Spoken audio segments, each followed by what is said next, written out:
Hello student, good afternoon. આપણે ધોરણ 4 માં પાઠ 4 સિંહ ઉઠવે બકરો ભાગે જેનો અભ્યાસ આપણે શરૂ કરી દીધો છે, બરાબર। આગળના લેક્ચરમાં આપણે થોડી ઘણી વાત કરી હતી, બરાબર। હવે આપણે શું પાઠમાં આગળ આવે છે એ આજે જોઈશું, બરાબર। આપણે પાઠમાં આગળ જોયું હતું, થોડું ઘણું આપણે યાદ કરી લઈએ કે આપણે આગળનો લેક્ચર હતો એમાં જોયું હતું કે સિંહ છે એનું બચ્ચું છે અને સાથે સાથે લવારું કહેવાય, જેને બકરીનું બચ્ચું કહેવાય, એ બંને સાથે સાથે એનો ઉછેર થાય છે। સિંહ છે એનો શિકાર નથી કરતો, એને ઘરે લઈ આવે છે કારણ કે એકદમ નાનું હોય છે, એના ઉપર સિંહને દયા આવે છે અને બકરીનું બચ્ચું પોતે ઘરે લઈ આવે છે। તો સાથે સાથે બંને ઉછરે છે, બરાબર, મોટા થાય છે ધીમે ધીમે, સિંહનું બચ્ચું અને બકરીનું બચ્ચું। એક સમય એવો આવે છે કે બકરીનું બચ્ચું સિંહ કરતાં પણ હૃષ્ટપુષ્ટ અને મોટું લાગે છે।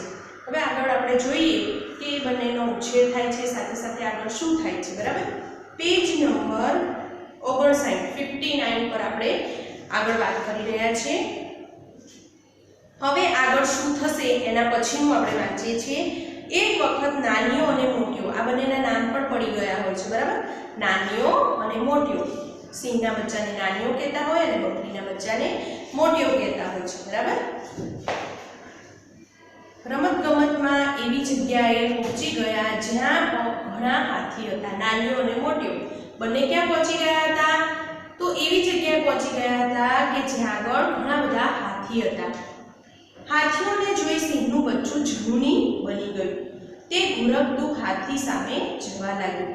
હાથીઓને જોવે એટલે સિંહનું બચ્ચું કેવું થઈ ગયું? ઝૂણી થઈ ગયું, એકદમ આક્રમક। એટલે એ શું કર્યું? ઘુરકતું એટલે કે ગર્જના કરે, ઘુરકે, બરાબર। એવી રીતે હાથીની સામે જવા લાગ્યું એટલે બકરો કહેવા લાગ્યો, અરે મૂર્ખ, તું વળી બળિયા સાથે બાથ ભીડવા ક્યાં તૈયાર થયો? બકરો શું સમજાવે છે સિંહના બચ્ચાને કે હવે તું બળિયા સામે ક્યાં બાથ ભીડવા? બાથ એટલે કે એની સાથે ઝઘડવા માટે, બરાબર, સામે આવવા માટે। બળિયા એટલે હાથી તો મોટા હોય, કદાવર હોય, બરાબર, એની તાકાત પણ વધારે હોય। તો બકરીનું બચ્ચું સિંહણના બચ્ચાને સમજાવે છે કે તું બળિયા સામે ક્યાં બાથ ભીડવા તૈયાર થઈ ગયો? તું મૂર્ખ છે। આ હાથીઓ તો મોટા મોટા વૃક્ષોને ઉખેડી નાખે છે તેવા હોય છે, તેની આગળ આપણું શું ગજું? એટલે એમ કહે છે કે હાથીઓ તો મોટા મોટા જે વૃક્ષો હોય એને પણ ઉખાડી નાખે, એટલી એમનામાં તાકાત હોય છે, તો પછી આપણા જીવનનું તો શું ગજું? ગજું એટલે કે આપણી શું તાકાત, બરાબર।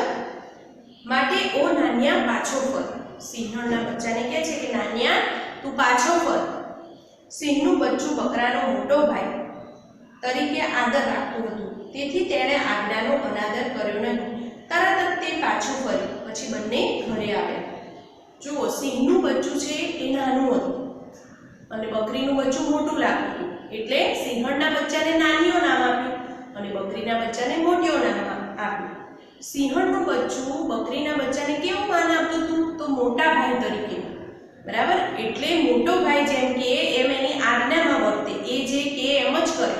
એટલે મોટા ભાઈ એટલે કે બકરીના બચ્ચાએ જેમ કીધું કે હાથી સામે આપણી તાકાત નથી, આપણે એની સામે બળિયા સામે બાથ ભીડવાની જરૂર નથી, તો આપણે તું અહીંયાથી પાછો ફર। તો મોટા ભાઈની જે બી આજ્ઞા એટલે કે ઓર્ડર, જે પ્રમાણે કહે એ પ્રમાણે જ કરે। એટલે મોટા ભાઈ એટલે કે બકરીના બચ્ચાએ જેમ ના પાડી કે તરત જ નાનીઓ છે પાછો ફર્યો અને પાછા ઘરે જાય છે। સિંહણે કહ્યું, તમે અત્યાર સુધી ક્યાં હતા? ક્યારની હું તમારી રાહ જોતી હતી। મોટીઓ બોલ્યો, માં, રમતગમતમાં અમે જરા દૂર નીકળી ગયા હતા, એ તો સારું થયું કે મને સારી બુદ્ધિ સૂજી, નહીતર આજે તો મારા ભાઈનો ભૂક્કો બોલી જવાનો હતો। મોટીઓ શું કહે છે? એની માં જ્યારે ઘરે પહોંચે છે, મોટીઓ અને નાની બંને, ત્યારે એની માં એટલે કે સિંહણ પૂછે છે કે તમે બે ક્યારના ક્યાં જતા રહ્યા હતા? હું તો તમારી ક્યારની રાહ જોતી હતી। એટલે તરત મોટીઓ શું બોલે છે? એટલે બકરીનું બચ્ચું શું બોલે છે કે માં, અમે તો રમતગમતમાં કંઈ ખ્યાલ જ ના રહ્યો, અમે તો બહુ દૂર નીકળી ગયા હતા કે જ્યાં બહુ બધા હાથી હતા, અને શું થયું? પછી આગળ કહે છે કે માં, સારું થયું, નહીતર તો આજે મારા નાનિયાનો ભૂક્કો બોલી જવાનો હતો, કે સારું એને ઘરે લઈ આવી, બરાબર, એવી વાત કરે છે। આ સાંભળી સિંહણ ચોંકી ગઈ। તેણે બકરાને પૂછ્યું, બેટા કઈ ચોખવટથી વાત કર, ક્યાં ફસાઈ ગયા હતા તમે? સિંહણ બકરાને પૂછે છે મોટિયાને કે ભાઈ તું મને વ્યવસ્થિત વાત કર ચોખવટથી, કે શું થયું હતું, તમે ક્યાંક ફસાઈ ગયા હતા? બરાબર, કે તમે મને પાછા આવ્યા તો તમે સુરક્ષિત તો છો ને, એવો પ્રશ્ન પૂછે છે કે તમે ક્યાંય ફસાઈ ગયા હતા, શું થયું તું, ચોખવટથી વાત કરો. બકરાએ કહ્યું, માં, એક ઠેકાણે હાથીઓ જોઈને મારો ભાઈ ખૂબ ઉશ્કેરાઈ ગયો હતો. તે હાથીને મારવા માટે સામે ધસી જતો હતો, પણ મેં તેને રોક્યો. તે મારી વાત માની ગયો, નહીંતર હાથીઓએ તેને મારી નાખ્યો હોત. માં, મેં સારું કર્યું ને? બકરો એની માને ચોખવટથી વાત કરે છે કે અમે રમતા રમતા એક જગ્યાએ પહોંચી ગયા હતા, ત્યાં આગળ બહુ બધા હાથી હતા અને મારો ભાઈ એટલે કે નાન્યો સિંહણનું બચ્ચું એ હાથીઓને જોઈને એકદમ ઉશ્કેરાઈ ગયો હતો અને એમને સામે મારવા માટે તૈયાર થઈ ગયો હતો. હવે હાથી તો બહુ મોટા હોય, એમની તાકાત પણ વધારે હોય, તો બધા ભેગા થઈને મારા ભાઈને મારી નાખ્યો હોત.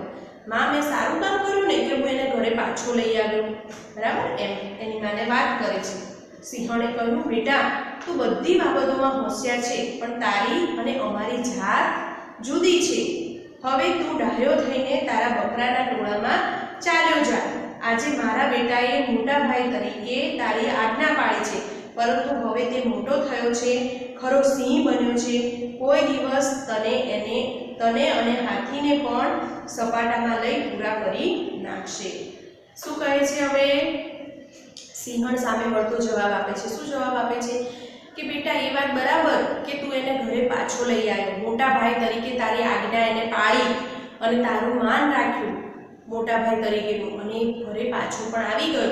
પણ હવે તું એક વાત સમજ કે તારી અને અમારી નાત જુદી છે.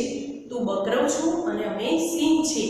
બરાબર, તો તું હવે તારા બકરાના ટોળામાં જતો રહે, નહીં તો ક્યારેક શું થશે? હવે સિંહણનું બચ્ચું મોટું થઈ રહ્યું છે, ક્યારેક એવું પણ બનશે કે જ્યારે મોટું થઈ જશે ને ત્યારે શું કરશે? ક્યારેક એવું પણ બને કે હાથીને પણ સપાટામાં લઈ લે અને સાથે સાથે તને પણ સપાટામાં લઈ લેશે, તને પણ મારી નાખે.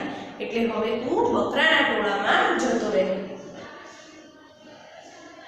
શું કહે છે? જો અહીંયા હવે એ ખરો સિંહ થયો છે, હવે મોટો થઈ ગયો છે, એ પોતે સિંહ બની ગયો છે. બરાબર, તો હવે એ શું કરશે?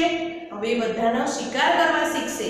ધીમે ધીમે બધાનો શિકાર કરશે, બધાને મારશે. બરાબર, તો તારી નાત અલગ છે ને અમારી અલગ છે, તો તું હવે તારી જ્ઞાતિમાં એટલે કે બકરાના ટોળામાં જતો રહે. તેણે સિંહણની આંખોમાં જોયું અને બધી વાત સમજી ગયો. બીજે દિવસે વહેલી સવારે તે ત્યાંથી જતો રહ્યો. શું કર્યું એને? સિંહણની આંખમાં જોયું. એને ખ્યાલ આવી ગયો કે મારી મા મને શું સમજાવવા માંગે છે. મારી મા મને એ સમજાવવા માંગે છે કે જ્યારે તું નાનું બચ્ચું હતું, તને અમે પાળી પોસીને મોટું કર્યું, પોતાનું દૂધ પીવડાવ્યું, પોતે મોટું કર્યું, ત્યાં સુધી વાત બરાબર છે. સિંહણે અને સિંહે બકરીના બચ્ચાનો શિકાર ન કર્યો, પણ એ એના બચ્ચાનું કંઈ જાણતી નથી. કાલે સવારે સિંહણના બચ્ચાની વૃત્તિ બદલાય અને એને કદાચ એવી ભૂખ લાગે અથવા તો એને બકરાનો શિકાર કરવાનું મન થાય, તો એ કદાચ એના ભાઈને પણ ન છોડે, કદાચ એને પણ શિકાર કરી લે. બરાબર, વાત તરત સમજાઈ જતા એ બકરાના ટોળામાં જવા માટે તૈયાર થઈ જાય છે અને બીજે દિવસે સવારે ઉઠીને એ જતો રહે છે. બરાબર, અહીંયા આપણો આ પાઠ પૂરો થાય છે. હવે આગળ આપણે વાતચીત દ્વારા થોડા પ્રશ્નોના જવાબ જોઈશું. તમે સિંહણ હોત તો તમે છેલ્લે શું કર્યું હોત? અહીંયા આપણે પ્રશ્ન પૂછ્યો છે કે સિંહણે છેલ્લે આવી સલાહ આપી, આપણે હોત તો આપણે શું કરે? તો આપણે પણ કદાચ આવું જ કરે, કારણ કે આપણે બકરાનું હિત ઈચ્છતા હતા. બકરું છે એ જંગલમાં કોઈ દિવસ રહે નહીં. જંગલમાં મોટા મોટા શિકારી, જે મોટા મોટા જંગલી પ્રાણીઓ હોય એ રહેતા હોય. બરાબર, હવે બકરાને તો એની જાત જુદી છે ને શિકાર કરતા પણ ન આવડે, તો બકરું આમની જોડે રહે, સિંહ જોડે, તો ક્યારેય સુરક્ષિત ના રહી શકે. બરાબર, ગમે ત્યારે કદાચ સિંહ અને સિંહણનું બચ્ચું એટલે કે નાન્યો, એ ત્રણ કદાચ એનો શિકાર ના કરે તો કાલે સવારે કોઈ બીજું પણ શિકાર કરે. બરાબર, વાઘ છે, ચિત્તો છે, કોઈ એવા પ્રાણીઓ પણ શિકાર કરી જાય. એટલે સિંહણ એને સમજાવે છે કે તું જતો રહે. તો કદાચ આપણે સિંહણ હોઈએ, આપણે પોતાની જાતે કલ્પના કરો કે આપણે એ જગ્યાએ હોત તો આપણે શું કરે? તો તો આપણે પણ એવું જ કરે જેવું સિંહણે કર્યું. આપણે એનું હિત ઈચ્છીએ છીએ એટલે આપણે એની જ્ઞાતિમાં ભેગો ભેળવી દઈએ કે તું બકરું છે તો તું બકરાની જ્ઞાતિમાં જતો રહે. બીજો પ્રશ્ન છે, અલગ અલગ જાતિના પ્રાણીને સાથે રહેતા રમતા તમે જોયા છે? તમારો અનુભવ કહો. અલગ અલગ જ્ઞાતિના પ્રાણીઓ તમે જોડે રહેતા જોયા છે? તમારો અનુભવ તમારે શેર કરવાનો, બરાબર? તમારા ઘરમાં પેરેન્ટ્સ હોય અથવા તો મોટા ભાઈ બહેન હોય, વડીલો હોય તો એમની સાથે તમારે શેર કરવાનું, બરાબર? ક્યારેક આપણે જોયું હોય કે કૂતરા બિલાડાને બિલકુલ ના બને, બરાબર? કૂતરું બિલાડીને ખાઈ જાય, છતાં પણ એ બંને મિત્ર પણ હોઈ શકે. ઘણીવાર એવું બધું જોવા મળે છે આપણને કે એટલી બધી મિત્રતા થઈ ગઈ હોય તો કૂતરું છે બિલાડીનો શિકાર ન કરે, એને ન મારે, બરાબર? તો ક્યારેક આવું આપણે જોવા મળતું હોય છે. તો એવો તમે ક્યારે અનુભવ્યું છે? તમે ક્યારે એવું જોયું છે કે અલગ અલગ જ્ઞાતિના બે જાતના પ્રાણીઓને તમે સાથે મિત્રતા કરતા કે એવું જોયું છે? એવો અનુભવ તમારે શેર કરવાનો. તમે કૂતરા, બિલાડી, ગાય, ભેંસ કે બીજા કોઈ પ્રાણીને રમાડો ત્યારે શું શું કરો છો? મોટે ભાગે આપણે બધા એવું જ કરતા હોય કે ક્યારેક એવા પ્રાણીઓ, સસલું આપણને બહુ ગમે, સસલું હોય, બિલાડી હોય, ગલુડિયા હોય, નાના નાના ગાય, ભેંસ આપણે પાળેલા હોય, બકરીઓ હોય, તો આપણે એને કઈ રીતે રમાડીએ? તો આપણે એને પ્રેમથી હાથ ફેરવીએ એના પર, બરાબર? ત્યાર પછી આપણને એને ખવડાવવાનું બહુ મન થાય કે એને શું ભાવે છે, લાવ મેં એની આગળ ખવડાવું. એ ખાય એ જોવાની આપણને મજા આવે. એને પાણી પીવડાવીએ, એને ખવડાવીએ. ઘણા તો એટલા બધા શોખીન હોય ને કે કૂતરા પાળે, બિલાડી પાળે તો ઘરમાં એના માટે સરસ મજાનું ડોગ હાઉસ બનાવે, કેટ હાઉસ બનાવે, બરાબર? સરસ મજાના એના કપડાં પણ સીવડાવે છે. ઘણા બધા તમે યુટ્યુબ પર પણ વિડીયો જોશો કેટના, ડોગના, અમુક પ્રાણીઓના, તો કેવા સરસ એને સજાવીને રાખતા હોય કે સરસ એનું ઘર બનાવી આપ્યું હોય, સારું એમને ખાવાનું. તમે જોતા હશો કે ડોગને શેમ્પૂથી નવડાવતા હોય, સારા બિસ્કિટ, એનું પેડિગ્રી કરીને એનું ખાવાનું આવતું હોય એ ખવડાવતા હોય છે, બરાબર? એની નાના છોકરાની જેમ પોતાના ઘરનું વ્યક્તિ જ છે એવી રીતના એની કેર કરતા હોય છે, બરાબર? તો આવું આપણે જોયું હોય છે કે આપણે શું કરીએ? તો આપણે પણ એને ખાવાનું આપીએ, પીવાનું આપીએ, વાલથી હાથ ફેરવીએ, એવી રીતે એને રમાડીએ. ત્યાર પછીનો પ્રશ્ન છે, મોટા ભાઈ કે બહેનની આજ્ઞા માનવી જોઈએ? શા માટે? તો હા, મોટા ભાઈ બહેનની આજ્ઞા આપણે માનવી જોઈએ. કેમ માનવી જોઈએ? કારણ કે આપણા મોટા ભાઈ બહેન છે, આપણા કરતાં મોટા છે, તો એ આપણું હિત જે કંઈ કહેતા હશે, આપણને જે કંઈ આપણી પાસે મનાવતા હશે તો આપણા હિતનું જ હશે, આપણા સારા માટે જ કહેતા હશે, બરાબર? કોઈ આપણું ખોટું કે આપણા મોટા ભાઈ બહેન આપણું ક્યારેય ખરાબ ઈચ્છે નહીં, બરાબર? તો એ આપણા સારા માટે જ કહેતા હોય તો આપણે એમનું કહ્યું જરૂર માનવું જોઈએ, બરાબર? છેલ્લો પ્રશ્ન છે, તમે કોનું કહ્યું માનો છો? કેમ? તમે ઘરમાં કોનું કહ્યું માનો છો? તમે તમારા મમ્મી પપ્પાનું કીધું માનતા હશો, વડીલોનું, પેરેન્ટ્સનું, તમારા ભાઈ બહેનનું, મોટા ભાઈ બહેનનું, તમારા રિલેટિવ્સ હોય, મામા, કાકા, ફોઈ, તમે ક્યારેક એમની જોડે ક્યાંક બહાર ગયા હોય, એમના ઘરે ગયા હોય તો તમે એમનું કીધું પણ માનતા છો. આપણા કદાચ નેબર્સ, આપણા પાડોશી પણ જો કદાચ આપણને કંઈક કહે તો આપણે એમનું માનવું જોઈએ. કેમ? કારણ કે એ આપણા હિતનું જ કંઈક કહેતા હોય, આપણને કંઈક સારું શીખવાડવા માટે જ કહેતા હોય. કેમ માનવું જોઈએ? તો આપણાથી કંઈક ભૂલ થતી હોય અથવા તો આપણને કંઈક આપણું સારું ઈચ્છતા હોય એ માટે આપણને ટકોર કરતા હોય તો આપણે એને ક્યારેય ખોટું ન લગાડવું જોઈએ. આપણે એમની આજ્ઞાને માનવી જોઈએ અથવા તો એમનું કીધેલું કરવું જોઈએ, બરાબર? કારણ કે આપણા હિત માટે કહેતા હોય, આપણા સારા માટે કહેતા હોય, બરાબર છે? હવે આગળ આપણે પેજ નંબર 61 પર જુઓ. તમને વાર્તા સાંભળવાની મજા માણી. હવે વાર્તાને યાદ કરતા એક શબ્દમાં પ્રશ્નોના જવાબ લખવાના છે. શું લખવાનું છે? પ્રશ્નોના જવાબ, જે મેં બોર્ડ પર લખ્યા છે. તમારે પણ સાથે તમારી ગુજરાતીની ક્લાસ વર્કની જે નોટ છે એમાં સાથે લખવાના છે. અહીંયા આપણે પ્રશ્નોના જવાબ સમજીશું અને સાથે લખીશું. જુઓ, પહેલો પ્રશ્ન છે, બકરીનું બચ્ચું અને સિંહનું બચ્ચું ખરેખર એકબીજાના ભાઈ હતા? ખરેખર એકબીજાના ભાઈ હતા? સગા ભાઈ હતા? ના, બરાબર? કારણ કે એમની તો જ્ઞાતિ જ અલગ હતી. તો અહીંયા આપણે એક જ શબ્દમાં જવાબ લખીશું, ના, બરાબર? ત્યાર પછી બીજો પ્રશ્ન છે, લવારાને કોણે ઉછેર્યું? તો લવારાને કોણે ઉછેર્યું હતું? તો સિંહોણે. તો અહીંયા આપણે લખીશું સિંહોણે. સિંહણે એને મોટું કર્યું, ઉછેર્યું એટલે કે મોટું કર્યું. ત્રીજો પ્રશ્ન છે કોનું બચ્ચું શિકારી ન હતું? કોનું બચ્ચું શિકારી ન હતું? તો સિંહ અને સિંહણનું બચ્ચું તો શિકારી જ હોય, કારણ કે સિંહ અને સિંહણ શિકાર કરતા હોય તો સિંહણનું બચ્ચું પણ મોટું થઈને શિકાર કરે છે, એટલે શિકારી જ કહેવાય. પણ કોણ શિકારી નહોતું? તો બકરીનું બચ્ચું. તો અહીંયા આપણે લખીશું બકરીનું બચ્ચું. ત્યાર પછીનો પ્રશ્ન છે બકરી અને સિંહના બચ્ચામાંથી કોનું બચ્ચું નાનું લાગતું હતું? તો કોનું બચ્ચું નાનું લાગતું હતું? તો સિંહણનું બચ્ચું.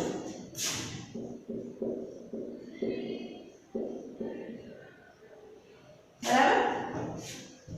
પાંચમો પ્રશ્ન છે આ વાર્તામાંથી એક માનવાચક શબ્દ શોધીને લખો. તમે એમ કહેશો કે માનવાચક શબ્દ એટલે શું? તો આપણાથી જે મોટા હોય, બરાબર, તો આપણે એને માન આપતા હોય, બરાબર.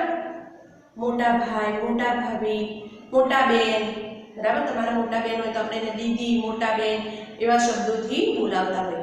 તો અહીંયા આપણે આ પાઠમાં જોયું કે એક શબ્દ આપણે માનવાચક જોયો હતો કે મોટા ભાઈ, બરાબર.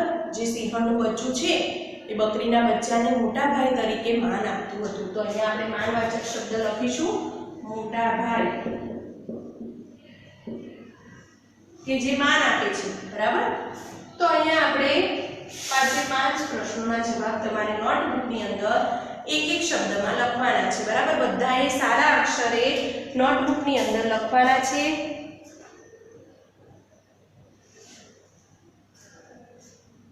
તેના પછીની આપણે જે એક્ટિવિટી છે એ પણ કરીશું. આગળનો જે પ્રશ્ન છે હવે આપણે લખીશું. તમારી જે નોટબુકમાં તમે લખો છો આ પ્રશ્નોના જવાબ, એવી જ રીતે તમારે ટેક્સ્ટબુકની અંદર પણ એની જગ્યા આપી છે પેજ નંબર 61 પર. તો તમારે સાથે સાથે ટેક્સ્ટબુકની અંદર પણ ફિલઅપ કરવાનું છે, બરાબર.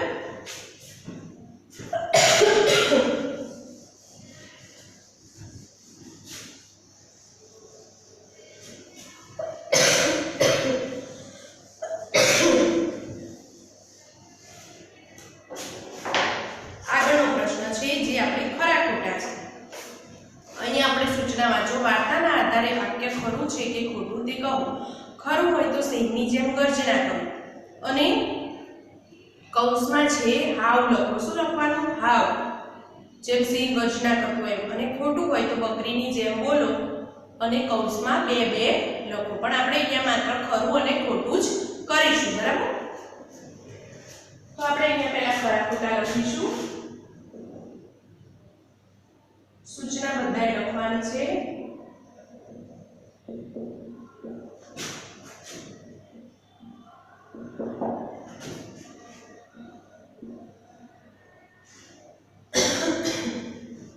પહેલું ખરું ખોટું છે શિકારની શોધમાં નીકળેલા સિંહે બકરીના બચ્ચાને પકડ્યું.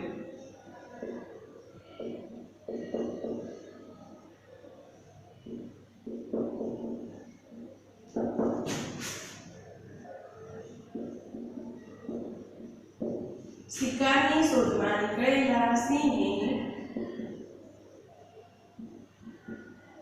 બકરીના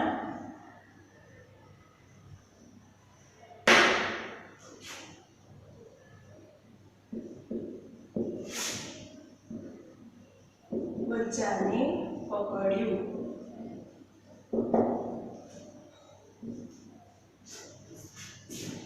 તમારે બધાએ વિચારવાનું છે કે આ વાક્ય સાચું આવશે કે ખોટું. આપણે પહેલા બધા વાક્ય લખીએ છીએ, પછી એમાં ખરા ખોટા કરીશું. તમારે બધાએ વિચારવાનું છે કે આમાં શું આવશે. સિંહને થયું કે આ બચ્ચું સિંહણને ગમશે. સિંહને થયું કે આ બચ્ચું સિંહણને ગમશે.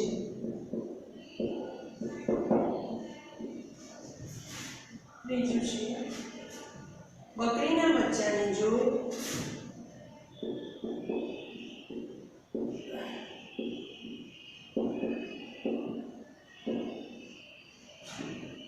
સિંહણને થયું પતિદેવ આ સરસ ભોજન કાઢ્યા છે.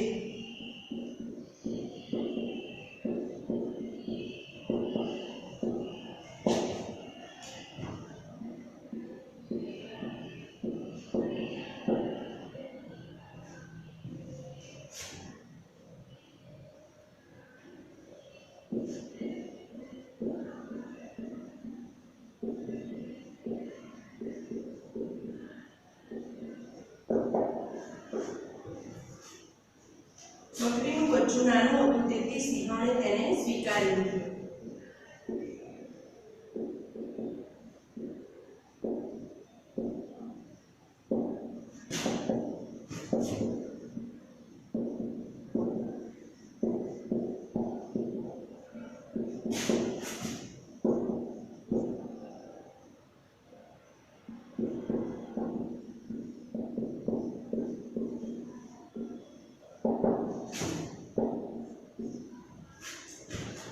પાંચમું વાક્ય છે થોડા દિવસમાં બકરીનું બચ્ચું કદાવર બની ગયું.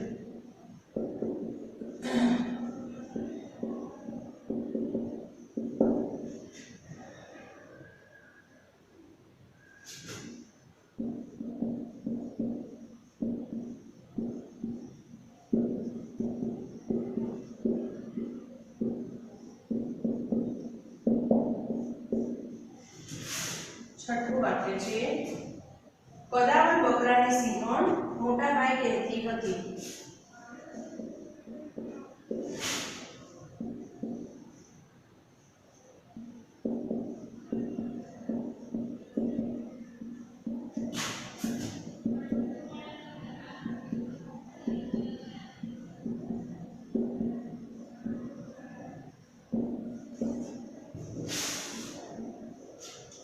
સાતમું એકવાર મોટિયો હાથીની પાછળ પડ્યો.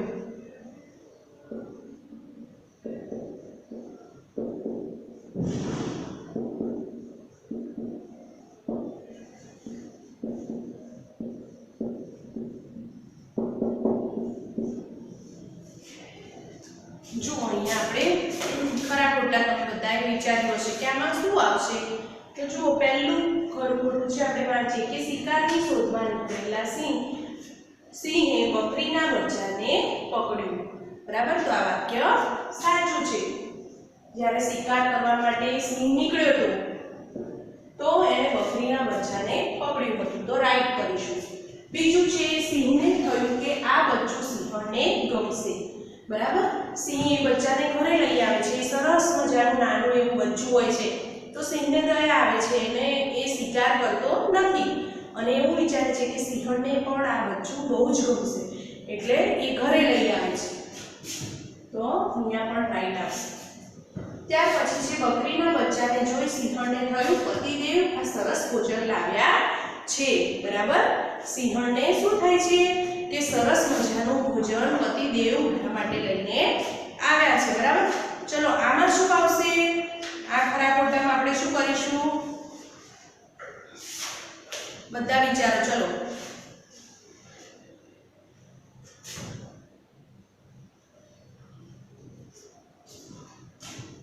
બકરીના બચ્ચાને જોઈ સિંહણને થયું પતિદેવ આ સરસ ભોજન લાવ્યા છે. તો રાઈટ, બકરીના બચ્ચાને જોઈને શું થાય છે? કેવું સરસ ભોજન પતિદેવ મારા માટે લઈને આવે છે. તો એમાં પણ રાઈટ કરીશું. ચલો આગળનું ચોથું વાક્ય પણ વિચારવાનું છે. બકરીનું બચ્ચું નાનું હતું તેથી સિંહણે તેને સ્વીકારી લીધું. સિંહણે કેમ સ્વીકાર્યું હતું? પહેલા તો એને એવું થયું કે કેવું સરસ ભોજન લઈ આવ્યા છે, પણ સિંહે પછી એને ખબર પડે છે કે સિંહે કેમ આનો સ્વીકાર નહીં કર્યો હોય, તો આ કેવું સરસ બચ્ચું છે એટલે સ્વીકાર નથી કર્યો. તો સિંહણ પણ એનો સ્વીકાર કરવાનું મનમાંથી વિચાર છોડી દે છે. બરાબર, અને એ શું કરે છે? એનો સ્વીકાર કરે છે. તો અહીંયા પણ આવશે રાઈટ. ત્યાર પછીનો છે વાક્ય થોડા દિવસમાં બકરીનું બચ્ચું કદાવર બની ગયું હતું. આપણે પાઠમાં સમજ્યા કે બકરીનું બચ્ચું છે એ કદાવર બની ગયું થોડા દિવસમાં, કારણ કે સિંહણનું દૂધ પીતું હતું. તો બરાબર એ હૃષ્ટપુષ્ટ અને કદાવર બની ગયું હતું. તો અહીંયા પણ આવશે રાઈટ. ત્યાર પછીનું વાક્ય છે કદાવર બકરાને સિંહણે મોટા ભાઈ કહેતી હતી. કદાવર બકરાને સિંહણ શું કહેતી હતી? મોટા ભાઈ કહેતી હતી? ના, મોટા ભાઈ એને કોણ કહેતું હતું? તો નાનીઓ એટલે કે સિંહણનું બચ્ચું કહેતું હતું. તો અહીંયા આવશે રોંગ. ત્યાર પછીનું છે વાક્ય એકવાર મોટિયો હાથીની પાછળ પડ્યો. રમતા રમતા નાનીઓ અને મોટિયો ગયા હતા ત્યારે કોણ હાથીની સામે પડ્યું હતું? કોણ પડ્યું હતું? નાનીઓ એટલે કે સિંહણનું બચ્ચું પડ્યું હતું. મોટિયો પડ્યો ન હતો. તો અહીંયા આવશે રોંગ. બરાબર, બધાએ આ ખરા ખોટા પણ નોટબુકની અંદર લખવાના છે, બરાબર. સાથે સાથે ટેક્સ્ટ બુકમાં પણ ફિલઅપ કરવાનું છે. હવે આગળનું આપણે 8મું વાક્ય જોઈશું.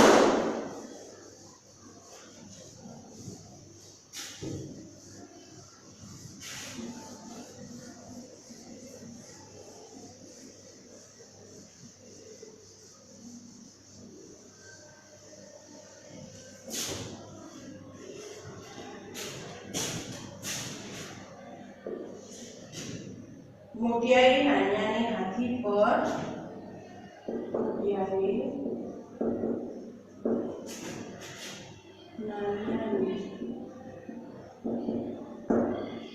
હાથી પર હુમલો કરતા રોક્યો.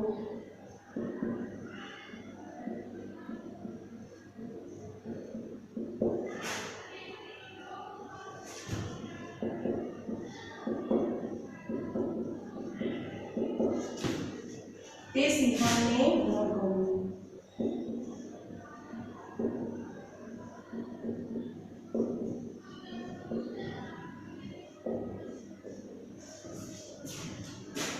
નવમું વાક્ય છે હાથીએ નાન્યાનો ભૂકો બોલાવી દીધો.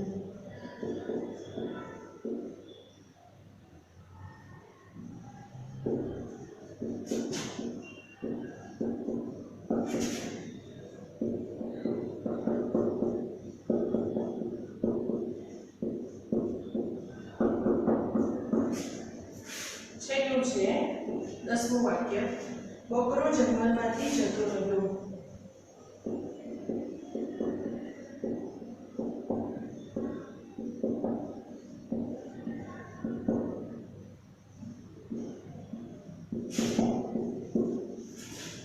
જો અહીંયા વાક્ય બધા વાંચો. મોટિયાએ નાન્યાને હાથી પર હુમલો કરતા રોક્યો. તે સિંહણને ન ગમ્યું. આપણે જોયું કે સિંહણને કેમ નહોતું ગમ્યું. આ વાક્ય સાચું છે કે સિંહણને ન ગમ્યું. કેમ ન ગમ્યું? કારણ કે સિંહણ અને સિંહ શું કરતા હોય? શિકાર જ કરતા હોય. એમને શિકાર કરવો જ પડે, બરાબર.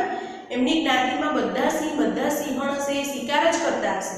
તો શું કર્યું? બકરાએ એને અટકાવ્યો. એના પર હુમલો હાથી પર નહીં કરવાનો, એને ઘરે પાછો લઈ આવવાનો. તો એ સિંહણને ના જ ગમ્યું, બરાબર. કેમ ન ગમ્યું? કારણ કે એ પોતે સિંહ છે, એ મોટો સિંહ બની ગયો છે હવે. તો એને તો શિકાર કરવો જ પડે, શિકાર કરવો જ જોઈએ. અને બકરું જે હતું, બકરાનું બચ્ચું, એને મોટિયો પાછો લઈ આવે છે. તો એ સિંહણને ગમતું નથી. તો અહીંયા આવશે રાઈટ કે સિંહણને ન ગમ્યું. 9મો નંબર છે હાથીએ નાન્યાનો ભૂકો બોલાવી દીધો. તો આ વાક્ય ખોટું છે. કેમ ખોટું છે? કારણ કે જ્યારે એ લોકો હાથીની સામે ગયા હતા ત્યારે શું કર્યું હતું? નાન્યો હાથી પર આક્રમક બન્યો હતો. એને હાથીને શિકાર કરવા માટે શું કરતો હતો? ઘૂરતો હતો, ઘૂરવતો હતો, બરાબર. શું કરતો હતો? ગર્જના કરતો હતો. અને નાન્યો છે હાથીનો શિકાર કરવા માટે તત્પર બન્યો હતો. ત્યારે મોટિયાએ શું કર્યું હતું? એને ઘરે પાછો લઈ આવ્યો હતો, બરાબર. તો અહીંયા શું આપણને કીધું છે કે હાથીએ નાન્યાનો ભૂકો બોલાવી દીધો. તો આ વાક્ય ખોટું છે. કારણ કે એને હાથી સામે એ પોતે ગયો જ ન હતો. એને મોટિયાએ તરત જ પાછો વાળી દીધો હતો. એટલે હાથીએ ભૂકો બોલાવી દીધો એ વાક્ય ખોટું છે. ત્યાર પછી છે બકરો જંગલમાંથી જતો રહ્યો. તો આ વાક્ય સાચું છે. જ્યારે સિંહણે એને સાચી સલાહ આપી કે તું તારી જ્ઞાતિમાં હવે જતો રહી, કારણ કે અમે સિંહ છીએ, તો અમે તો શિકાર અમારે કરવો જ પડે. તે આજે નાન્યાને ઘરે પાછો બોલાવી દીધો એ પણ ખોટું કર્યું કહેવાય, બરાબર. કારણ કે સિંહ તો શિકાર જ કરવાનો છે. અને કાલે સવારે તારો પણ શિકાર કરી લે, અથવા તો જંગલમાં રહેતા કોઈ બીજા પશુ પણ તારી ઉપર હુમલો કરી શકે. તો એના કરતાં તું તારી જ્ઞાતિમાં એટલે કે બકરાના ટોળામાં જતો રહ્યો એમ કરીને સલાહ આપે છે. સલાહ માનીને બકરો બીજા દિવસે સવારે જતો રહે છે. તો આ વાક્ય પણ સાચું છે, બરાબર. હવે અહીંયા આગળનો જે પ્રશ્ન છે, જો બકરીના દુઃખી બચ્ચાએ ગર્જના કરી એમ હું તમને સાચું લાગે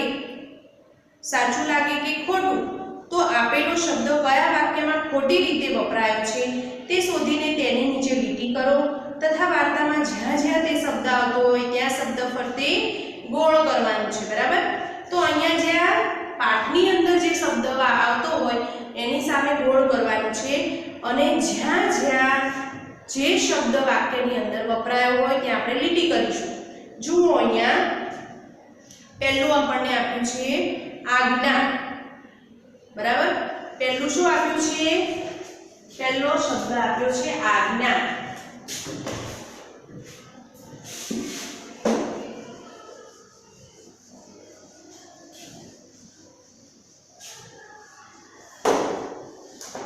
હું અહીંયા તમને એક વાક્ય સમજાવું છું, એ રીતે તમારે બીજા પાછળના બે છે તો આપણે બંને સાથે લખી દઈશું.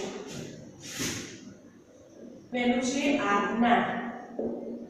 આજ્ઞા શબ્દ છે. બરાબર, તો અહીંયા આપણે બે શબ્દ આપ્યા છે, એક છે અ અને એક છે બ. તો એમાં જ્યાં જ્યાં આજ્ઞા આવતી હોય ત્યાં આપણે અંડરલાઈન કરીશું. બરાબર,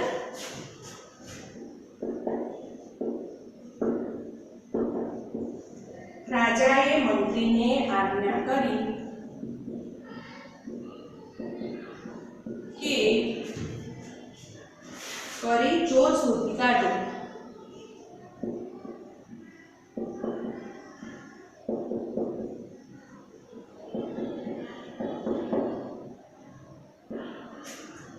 બ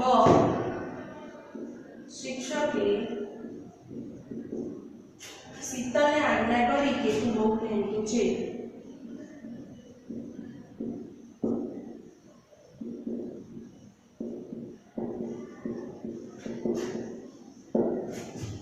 તું બહુ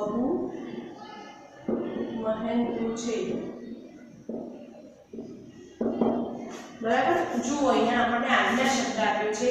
તો આ બંને વાક્યમાં જ્યાં જ્યાં આજ્ઞા શબ્દ આવે છે એની નીચે આપણે અંડરલાઈન કરીશું. અહીંયા પણ આજ્ઞા અને અહીંયા પણ શિક્ષકે શીતલને આજ્ઞા કરી, તો બંનેની નીચે આપણે અંડરલાઈન કરીશું.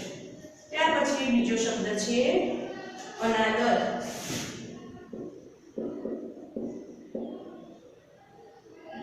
તો એમાં બે વાક્ય આપ્યા છે અ અને બ. અનાદર કરવો એટલે કે આપણે એનો ના પાડવું. બરાબર, આપણને કંઈ પણ કીધું હોય ને આપણે એનો અનાદર કરીએ, એની વાત ન માન્યા કહેવાય. અને આજ્ઞા એટલે શું કે આપણે એની વાત માન્યા કહેવાય. દાખલા તરીકે આપણને કોઈ આજ્ઞા કરે કે તમારે આજે આટલું હોમવર્ક કરવાનું છે અને તમે એ હોમવર્ક કરી લો તો તમે આજ્ઞા પાડી કહેવાય. પણ એ હોમવર્ક તમે ન કરો તો તમે એનો અનાદર કર્યો કહેવાય. ખ્યાલ આવ્યો? તો અહીંયા બીજો શબ્દ આપ્યો છે અનાદર. સચિન ક્યારેય ગુરુની આજ્ઞાનો અનાદર કરતો નથી. સચિન ક્યારેય ગુરુની આજ્ઞાનો અનાદર કરતો નથી. અને બીજું વાક્ય છે ભાઈ આવતા જ હેમંત ઊભો થઈ ગયો.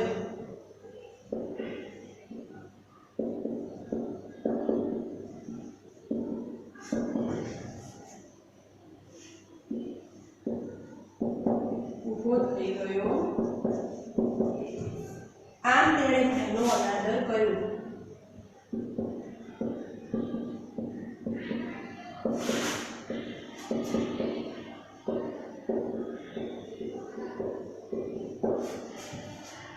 બરાબર, તો જુઓ અહીંયા અનાદર શબ્દ ક્યાં આવે છે? તો અહીંયા. અને અહીંયા ક્યાં આવે છે?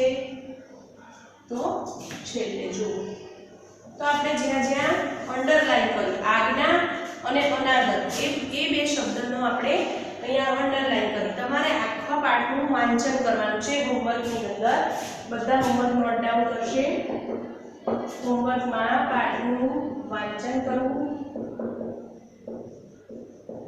અને બીજું શું કરવાનું છે? તો જ્યાં જ્યાં આજ્ઞા અને અનાદર શબ્દ આવે છે એની ફરતે તમારે ગોળ પણ કરવાનું છે. શું કરવાનું છે? રાઉન્ડ કરવાનું છે. આખો પાઠ વાંચવાનો, પછી જ્યાં જ્યાં આજ્ઞા અને અનાદર શબ્દ આવતા હોય ત્યાં તમારે રાઉન્ડ કરવાના. બરાબર છે? અહીંયા આપણે આ લેક્ચર પૂરો થાય છે. આગળનું જે કંઈ બાકી છે નેક્સ્ટ એ આપણે નેક્સ્ટ પીરિયડમાં જોઈશું. Okay, bye student.